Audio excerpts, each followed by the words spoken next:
I want to thank the CEGEP, right, Marianopolis, for inviting me here.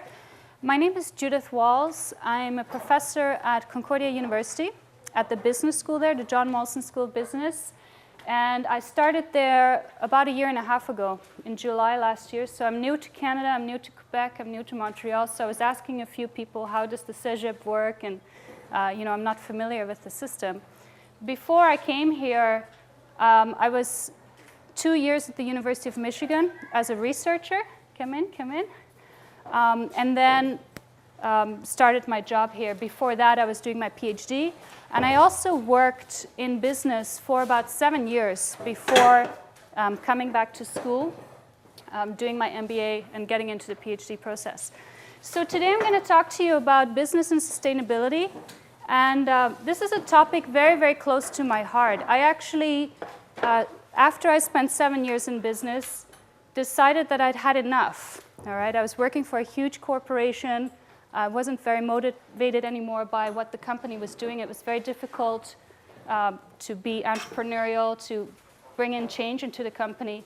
And so I decided, well, what is it I really care about, right? I always think it's important that we do things that we care about. And I knew that I always cared about environmental issues, conservation issues, sustainability issues. And so I quit my job, all right? Not something you do every day, but I decided to do that. And I actually went and worked at a conservation effort for a couple of years in Africa, and then decided to bring the two topics together, business and sustainability. So that's the theme of today's talk. Let's sort of get into it and talk about it a little bit. First of all, I know many of you here are commerce students, right? Everybody? Or I know we have a biologist in the room, right? So not everybody. But as commerce students, what is your impression of corporation? What is a corporation? Let's start with the business end. Any thoughts? Good way of defining corporation? All right, I'll give you a break. So, evil, okay. Sorry about flipping back and forth, but here's what we're going to do. So this is a clip from the movie The Corporation, right? And we can talk about it a little bit and see how they define corporation. It's funny that I've taught at business school for as long as I have without ever having been asked. So pointedly to say what I think a corporation is.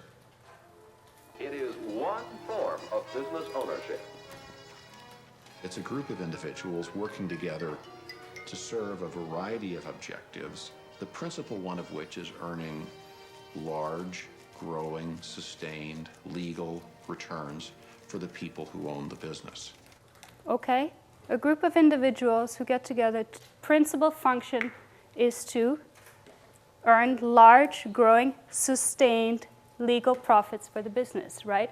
And I'm going to pick on that point, sustained, right? Because nowadays, in economic models, in business schools, often that word sustained gets forgotten about, okay? And if we move on just to the next slide, and I'll go back to the video, why is it exactly that corporations incorporate? That's one of the weaknesses of a partnership, isn't it, Sid? Well, maybe you better incorporate the store. Incorporate? Yes. Incorporating would give you the big advantage of what you want right now.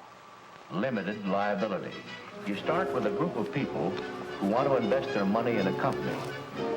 Then these people apply for a charter as a corporation. This government issues a charter to that corporation. Now that corporation operates legally as an individual person. It is not a group of people. It is under the law a legal person.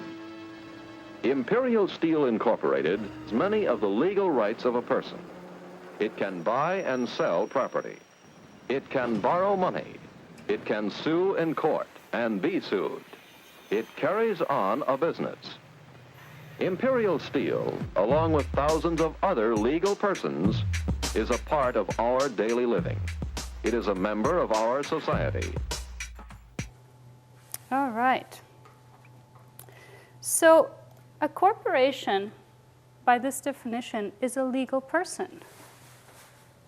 What could be the problem with that? Brave hands? Extra credit? What's the problem with a group of people coming together as an organization, acting as one legal individual? Very obvious problem. Like thoughts might conflict. Okay, so you might have conflict within the organization. Can't be held individually accountable. Yeah, it's limited liability, right? The sort of first thing that came out in the video. Who is held accountable for the actions of the corporations? And that's a very important issue, especially if we talk about sustainability and other issues, right? So we'll come back to that. But why is this such an issue? Well, it's a lot of historical conditions. And if you're interested, you should watch the movie The Corporation. It'll give you a lot of insight, right, as to how this managed to take place. Why are corporations legally treated as individuals? And there are some very unique conditions that caused that. But back in 1932, some smart people thought about what the future of the corporation might become, right?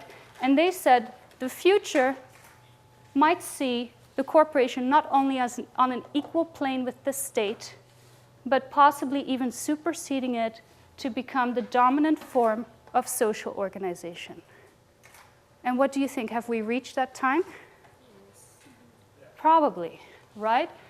In the history, at least in Western society, it used to be that the church was the dominant form of social organization, right? In the medieval times, that's what people were held accountable and responsible to. The church made all the big decisions. We had the big Roman Catholic Empire, right, in Europe.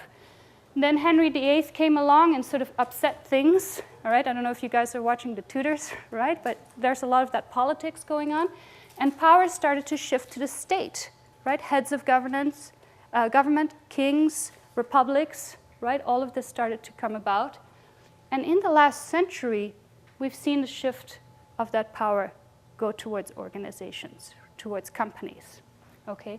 And part of the reason is because companies have become so big, okay? All right. In fact, companies are almost as big as countries, right? So for example, if we look at the top 150 economies in the world by wealth creation, right? GDP or revenue in the case of companies, we know that 95 or 63% of these top economies in the world are corporations, not countries, right? Corporations. Walmart is the biggest one, listed as number 23 in 2009, right? Look at this. They make $405 billion worth of revenue, sales, right? $405,000 million. I mean, that's a lot of money, okay? It's larger than the GDP of Indonesia.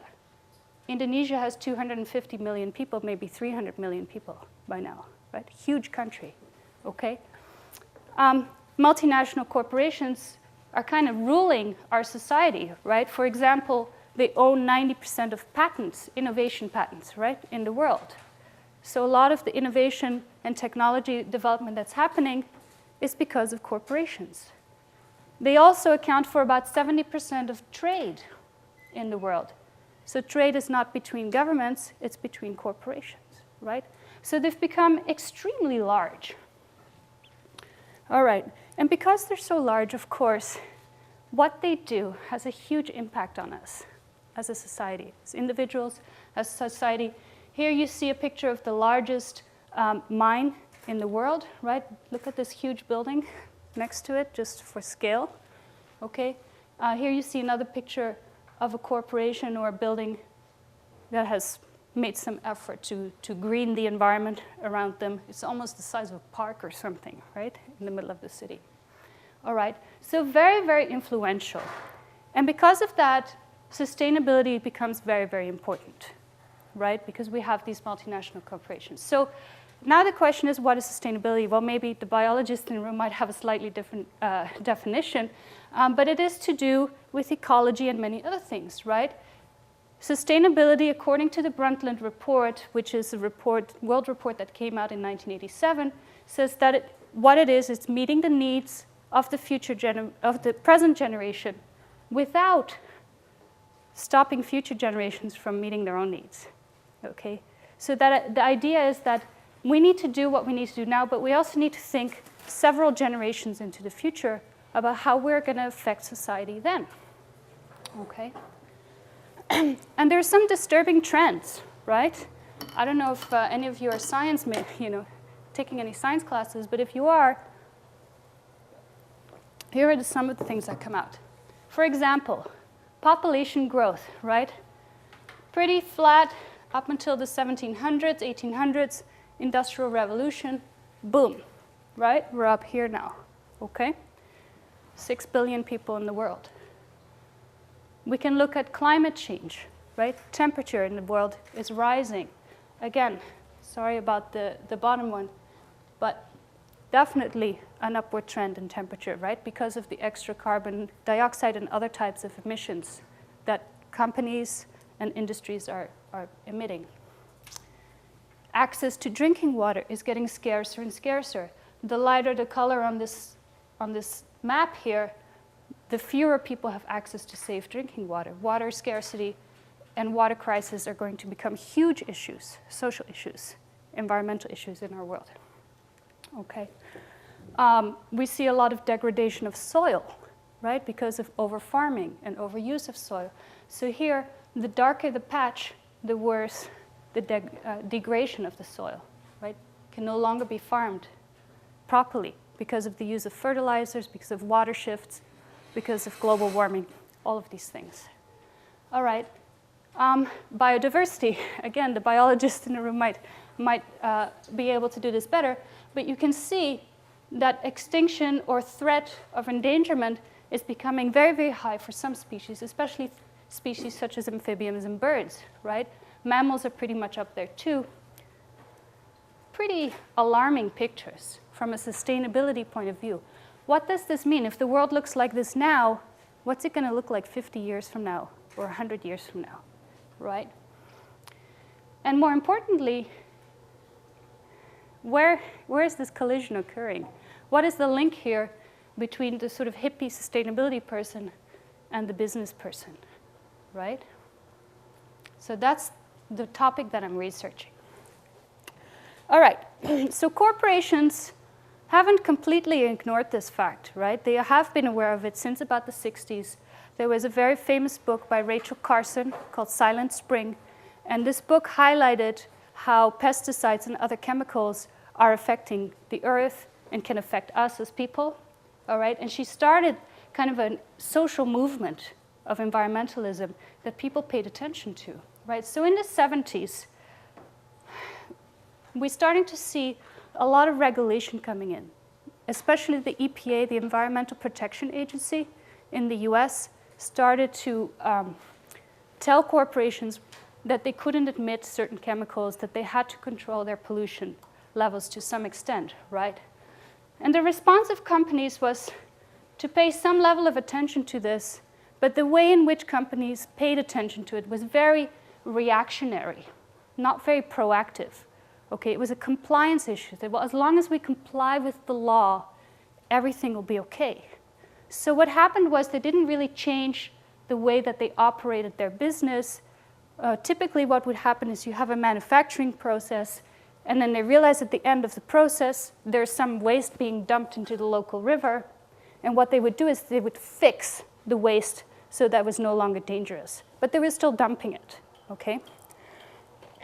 Of course, it's something, but it's not great, right?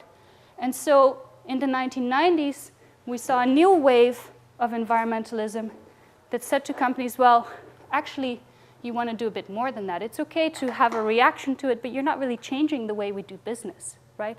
And companies in the 90s, late 80s, early 90s, started to become much more strategic about this, meaning that they were trying to find ways of operating that would improve the efficiency of the company from, say, an energy point of view, and change the way they operate, or maybe even save costs, right, by how they were doing it. Which was good as well, but not as good as kind of where we are now.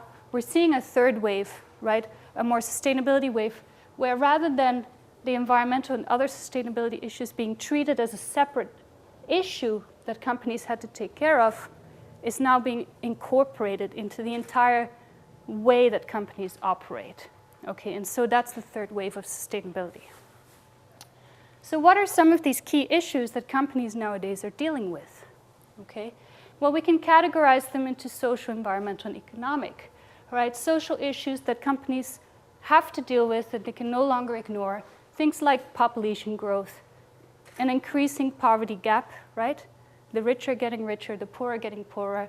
Issues like access to water, food, basic human rights, right? Access to water is a basic human right, okay? Healthcare, pandemics. If you remember last year, right, we had the A virus or H1N1, right? And remember, people didn't even want to shake hands with each other anymore, okay? Issues like employment, fair wages, okay? On the environmental scale, we have a lot of things to deal with, like climate change, biodiversity loss, overfishing.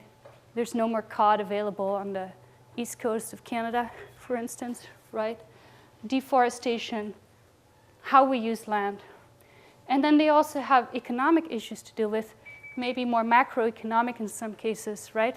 National security, terrorism, especially after September 11, 2001, but also how to remain competitive and operate a profitable business in this market, okay? So lots of things going on. And lots of companies are starting to combine these issues as a general way of operating their business, right? Rather than what used to be the case, more just an economic picture, okay? So it's not that easy.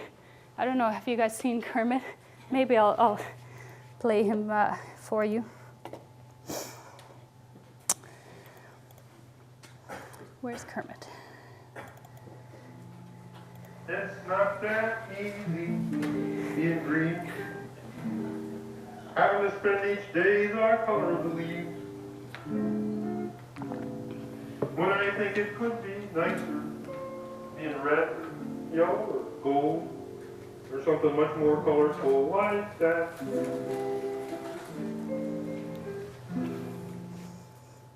All right, so that was Kermit. So no, it isn't easy, right? Companies are trying to do this, but it is very, very difficult.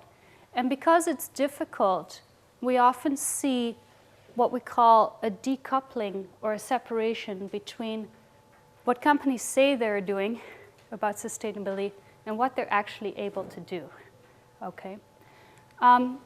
But let's see some reasons. Why is it so difficult? Well, we can look at things like the E factor, right? This is not E equals mc squared, like you might know from Einstein, right?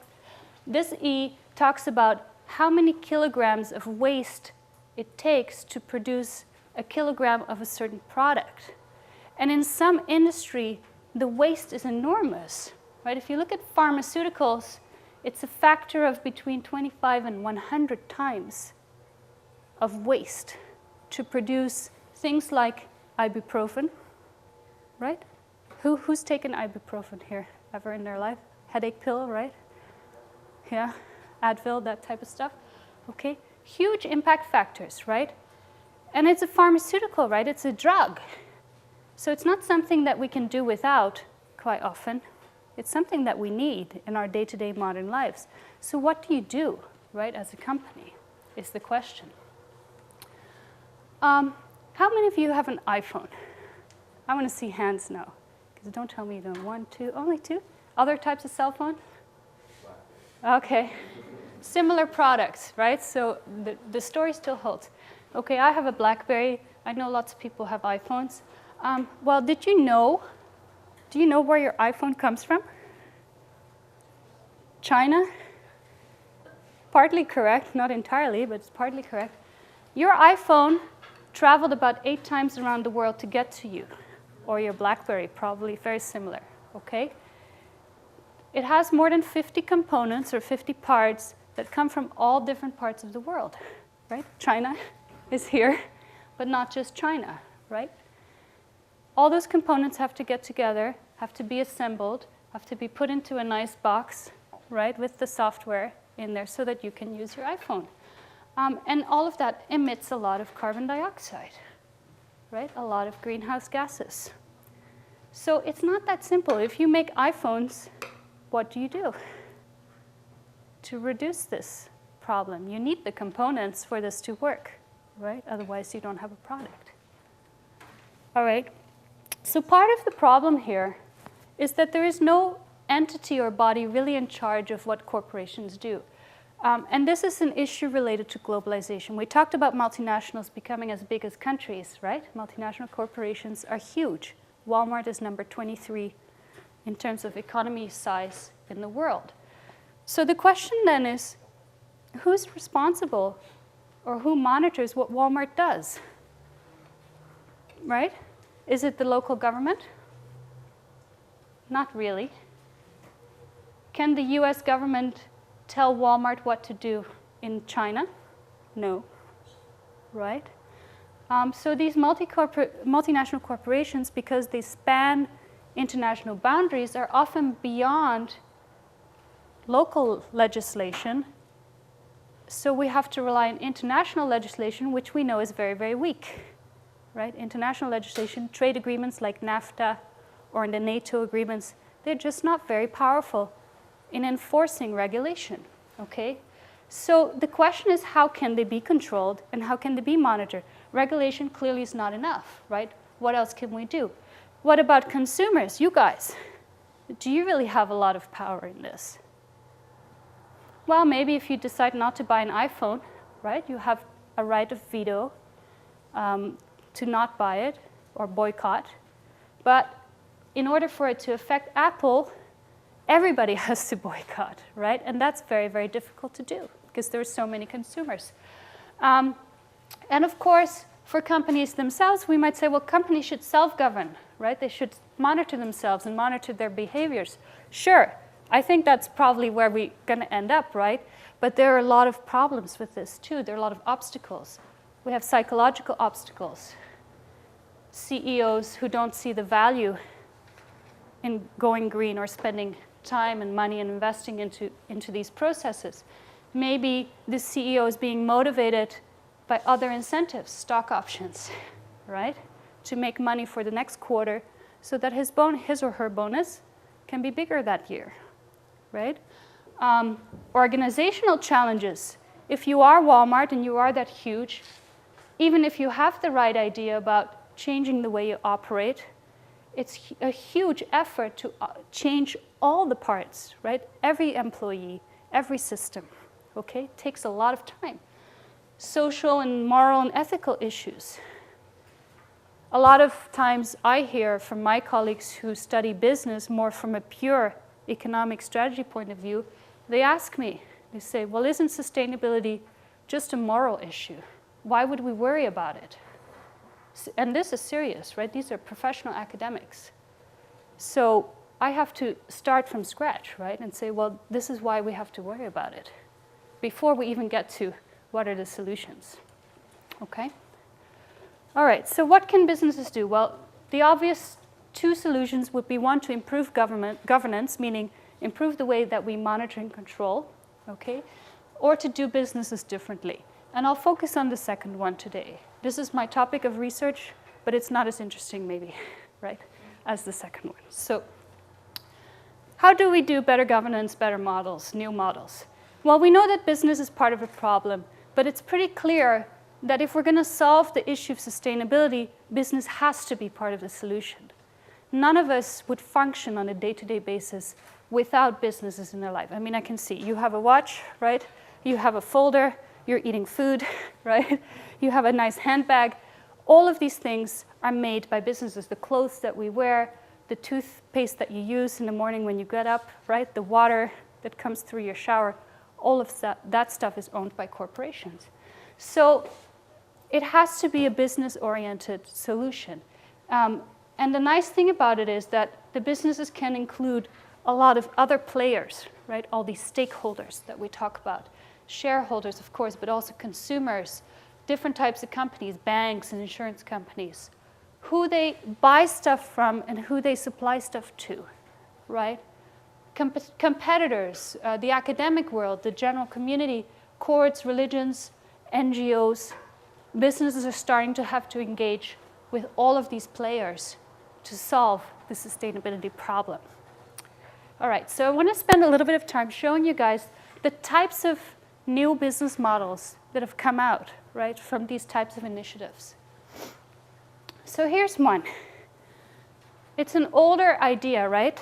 The triple bottom line we talk about. So in the past, the bottom line, the economic bottom line, is what companies cared about. Make a profit for the shareholders. That's what we're here to do, right? Very much about profit, very growth-oriented, okay? Maybe some R&D, innovating new products, right? All of that investment going into that. It's no longer enough, and it's no longer what companies do. They also include social and environmental issues on their agenda these days. So social issues, again, standards of living, education, working with local communities, making sure they have equal opportunities for all employees. Environmental issues, things like natural resources, preventing pollution, setting up environmental management systems. And importantly, the areas of overlap of all these segments. So for example, the overlap between social and environmental, we look at things like environmental justice or stewardship of products. And I'll come back to stewardship of products. But stewardship means monitoring the whole life cycle of the product, making sure you know where the stuff that you use to make your product comes from, and you know where it ends up, okay?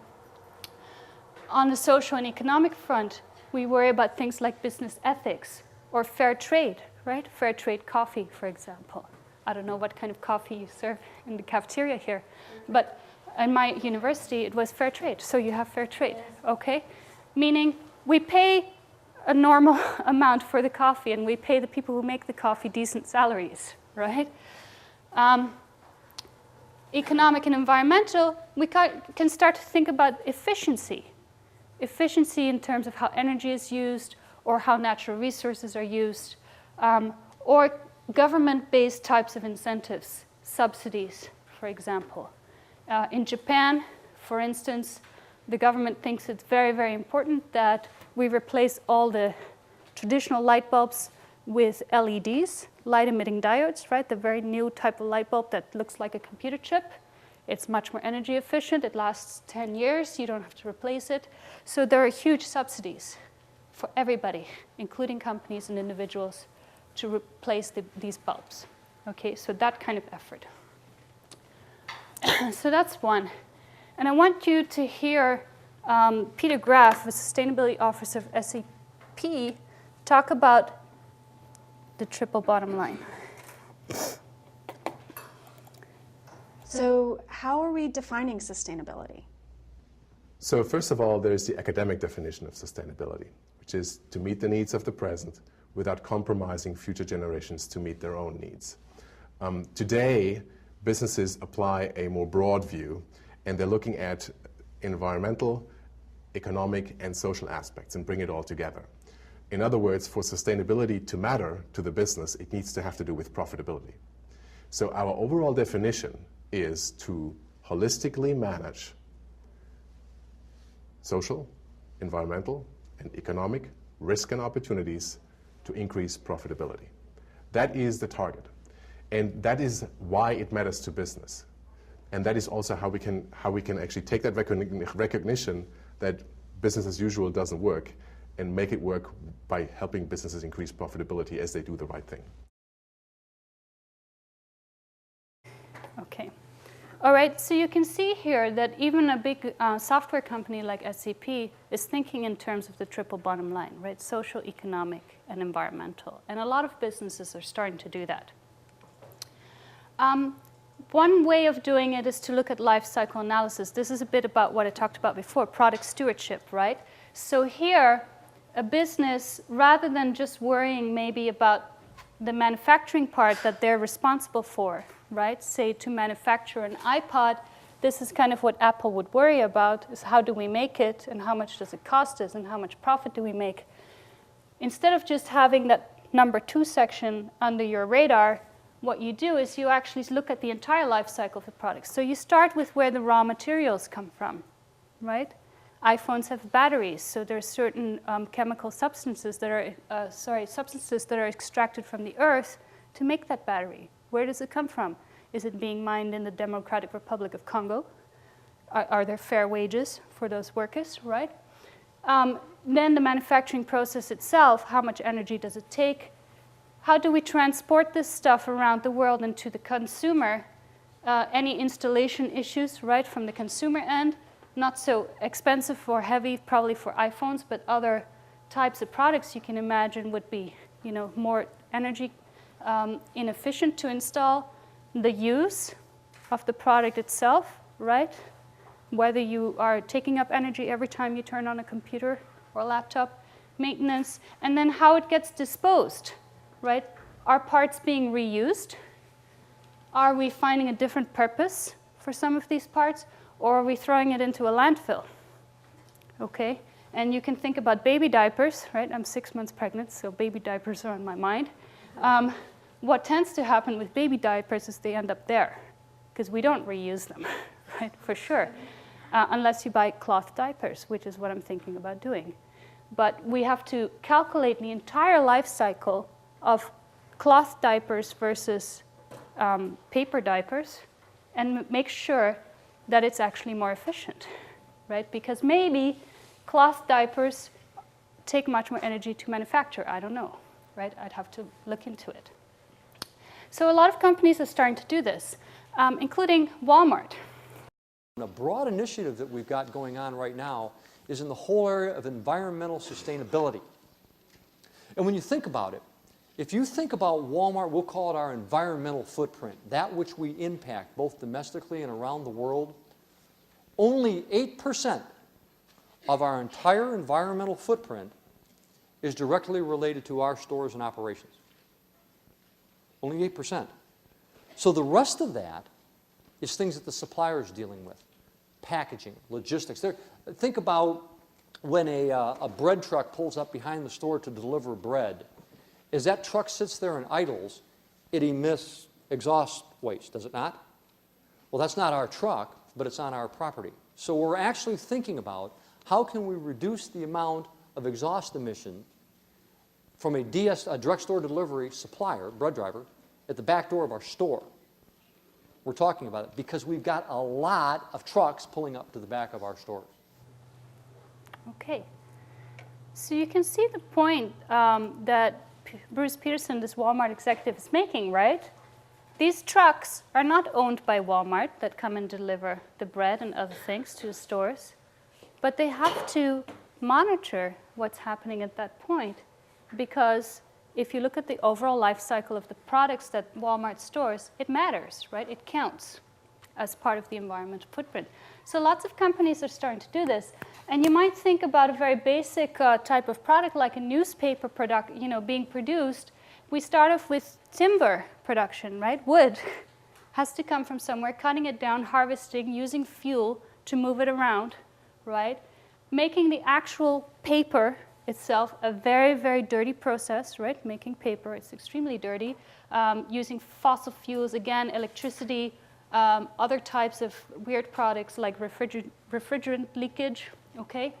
Then you actually have to make the newspaper itself, right? So you got the paper, but you also have the journalists flying around the world to get the stories together, and communication systems to get that information back, printing it, setting up, the right type of ink to print this, all that kind of stuff. And then, of course, we have to consider transporting that newspaper to the general public, you and me, so that we can pick it up and read it, okay? So again, more fuel used there. And then what do we do with it at the end of the day? Well, if you're a good sort of corporate or social citizen, maybe you throw it in your recycling bin. If not, you throw it in the trash or on the street, right? So that's what happens, okay? And so a newspaper company, if they wanted to do a life cycle analysis, would have to think about all these parts. And in fact, that's what a company, P&G, did, right? Procter & Gamble, they make day-to-day consumer products that we use in our life, like laundry detergent. And look what they found. I mean, this sticks out a mile, right? This huge bar over here.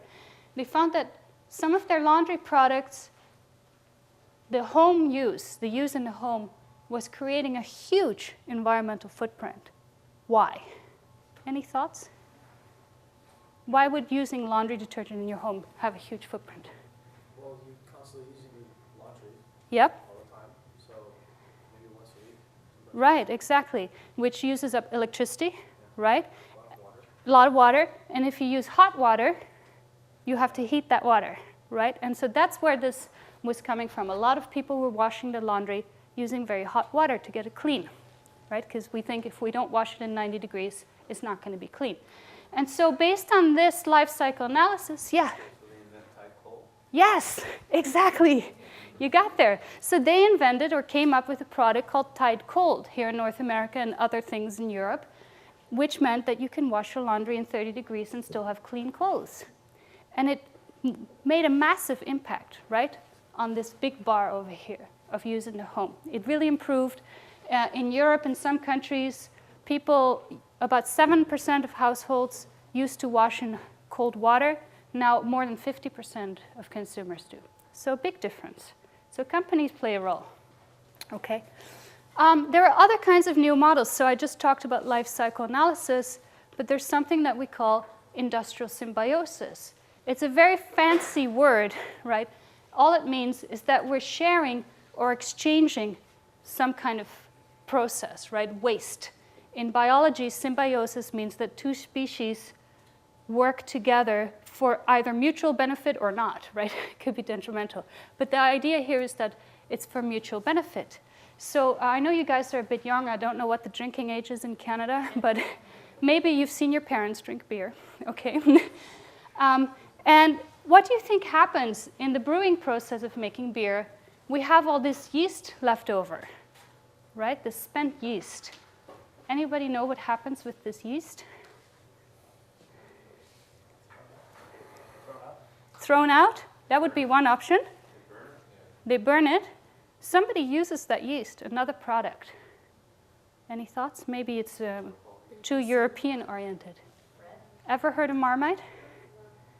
Okay. It's a spread, right? An acquired taste. My husband's English. Marmite is an English, and Australians also have Vegemite, very similar product. It's a spread that you put on toast or you cook with to sort of flavor up your toast or your casserole or something like that. It's a very acquired taste, right? I don't like it. It's disgusting. But most people in the UK and Australia seem to love this stuff. And so that's what happened, right? They had this waste left over. They figured, well, what do we do with it? Hey, some other company came along and said, we could use that. We'll make a product out of it. And so if you sort of extrapolate this idea of sharing waste as an output of production, for those of you that did economics, right, from one company to an input to production to another company, you can build a whole system that way, okay? And that's what a big town, or a small town actually, in Denmark called Kalundborg actually did. Okay, about 25 to 30 years ago, they started with a power station in the middle, and the power station realized they had all this excess steam and fly ash and all this other stuff, dirty stuff, right, deionized water, and said, well, what do we do with all this extra stuff, right, rather than just throw it away? So some other companies came along. Novo Nordisk said, well, hey, we could use your steam, right? And a fish farm said, well, we'd like some heat, something for our farm. A concrete and cement industry said, actually, we could use the fly ash because then, we can make our product. A gypsum, plasterboard, wall manufacturer said we can use the gypsum, right? And so you built up this whole system. And different companies have different wastes. And the local community, right? The town of Kalundborg itself was involved in this, and farms. And so they started to exchange these wastes. The end result of which is the entire footprint, environmental footprint for all of the companies combined was hugely reduced, right? And less stuff was thrown away. How long did that take? This took 25 years to build. So in the beginning, there were only a couple of companies and the town involved. And I think now it's even bigger than this, but it gets too complicated to kind of show on a screen. But it takes 25 years to build, right? It's not easy. Remember Kermit, right? It's not easy, but it can be done.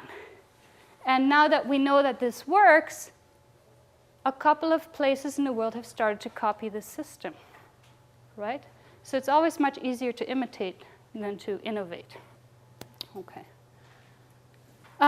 Other types of new models. Well, let's look at more the social aspect of sustainability, right? Issue of poverty.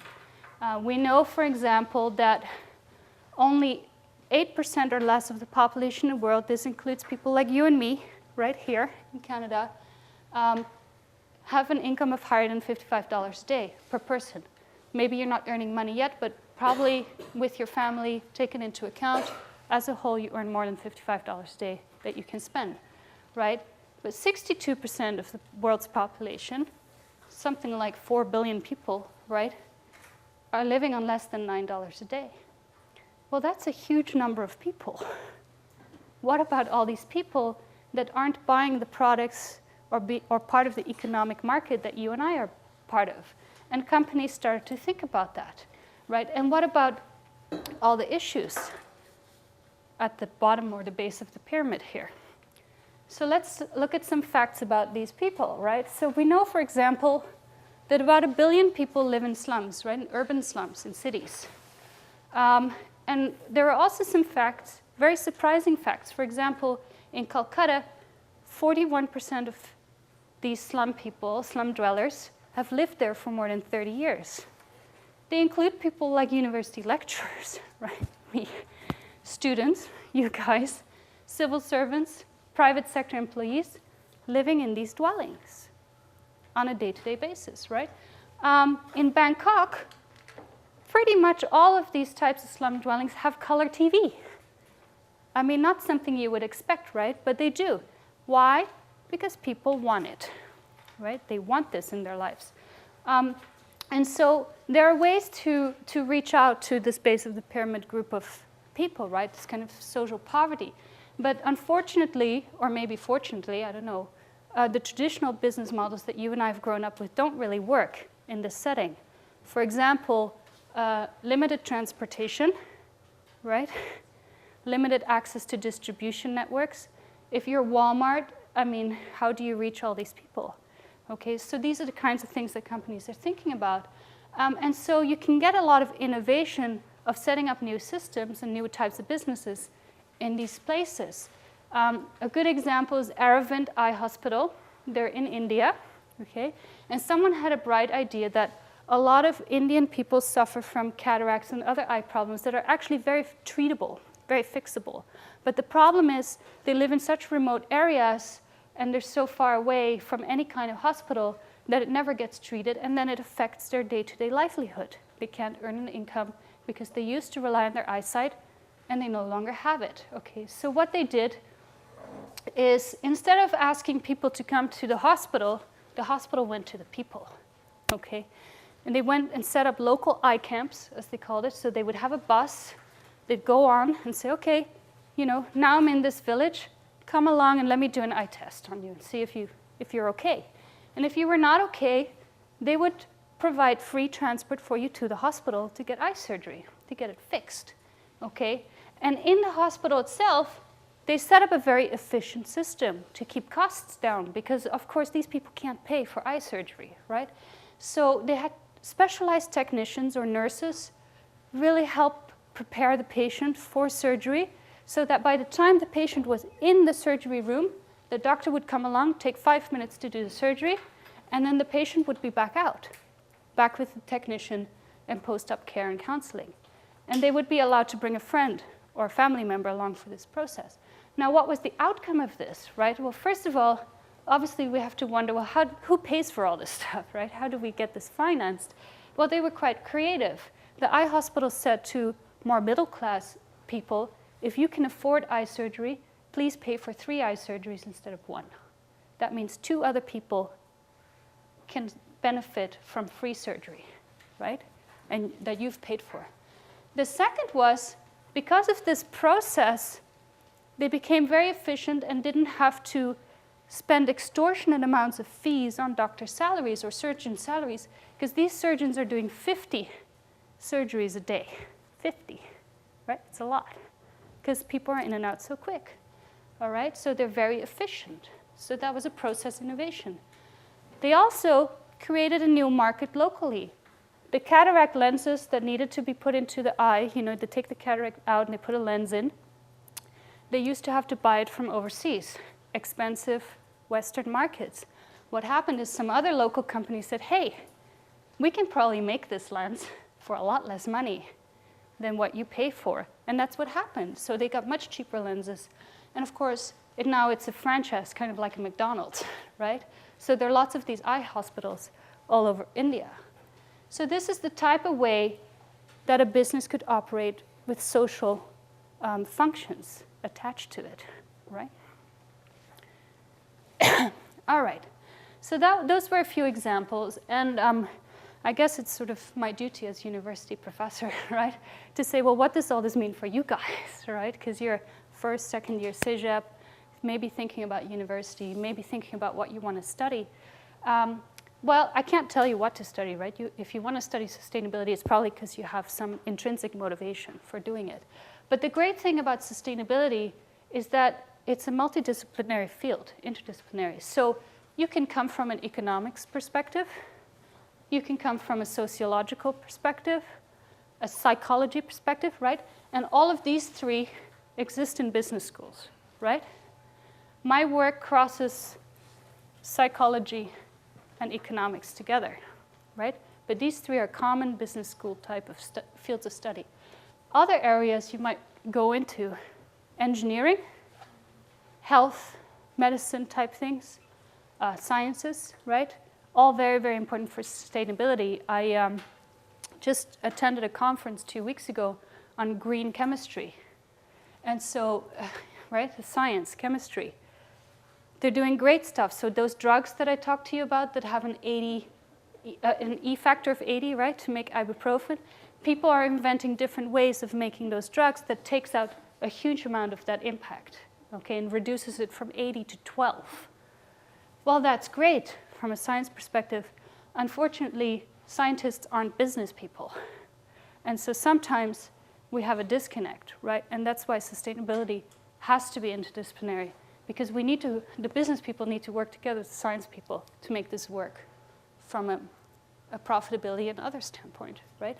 Businesses, in the end, are there to make a profit, otherwise they won't survive. So what's happening at John Molson School of Business and at Concordia University? Well, we're actually doing quite well in sustainability in Canada. A couple of rankings have told us we're number 3 in Canada, right, as far as sustainability studies goes for business schools. And we have a dedicated center now. This is David O'Brien. He put in a lot of money. He's a rich person, so that's great for us, right? Put in a lot of money to set up this center that I'm also affiliated with. And there were 3 goals to the center. One was to advance scholarly research, so the stuff that I do on a day-to-day basis, I research this stuff. But another goal was to really integrate these topics of sustainability into the curriculum at all levels, undergraduate, master's, and PhD, and to support any kind of student activities. And of course, very importantly, we have to reach out to local and global organizations and work with practitioners. Okay, so we have a lot of faculty and a lot of people who do this. Paul Srivastava heads up the David O'Brien Center, but even our dean, Sanjay Sharma, has published, I think, 10 books and probably more than 50 articles in this field. And we have another 10 professors in all different areas of management, marketing, accounting, finance, who work on this stuff, all right? What about for you guys, right, students? Well, the good news is that over the last year and a half, we've been developing this new undergraduate stream, a specialist stream, so that rather than just coming out with a management degree, you come out with a management degree in sustainable organization. And so we have a lot of existing and new courses that are dedicated towards this stuff, right? So business and the environment, things like international legislation, how that affects sustainability, globalization, very key topic, right?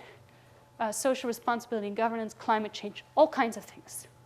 And the great thing about it is that we're working and have been very successful in working together with the career management services and other co-op programs. So our students, our undergraduate students, are getting internships in sustainability positions at local organizations here in Montreal. Okay. The students themselves are also quite active, which is really great, right? Because it's hard, again, you do sustainability probably because you're intrinsically motivated to do it. It's hard to force it on people. So it's really great to see that our students love this stuff. We have a lot of campus initiatives. other student groups like John Molson's Sustainability Group, the International Community Outreach Program. So people have been going to places in Africa and working, on social issues, social and business issues, case studies, other types of events. And we have a lot of experts coming through the door, right? So we have speaker series, meaning people like, well, we haven't gotten Walmart in yet, but other types of people who come in and talk about the stuff and what they do. This week we have a sustainable finance series. So all the experts on how finance can be sustainability are coming through the door and talking. And scholars from other schools who, other professors who are good at this stuff have come and visited us for 2 weeks, a month, 2-month periods and worked with us. So there's an awful lot going on, which I think is a great thing. And so if you're interested in this topic, please, take a look at us. So with that, I want to say thank you. But before I leave you, I sort of have this, a little caterpillar and the 2 butterflies to say, go easy on him. We were destructive too at that age. And I think it's very appropriate because I think some corporations are here, but some are still over there, right? And we want to kind of make sure that they all, metamorphosis, right? Metamorphosize into butterflies, all right? And so what the caterpillar calls the end of the world, the master calls a butterfly. So thank you very much.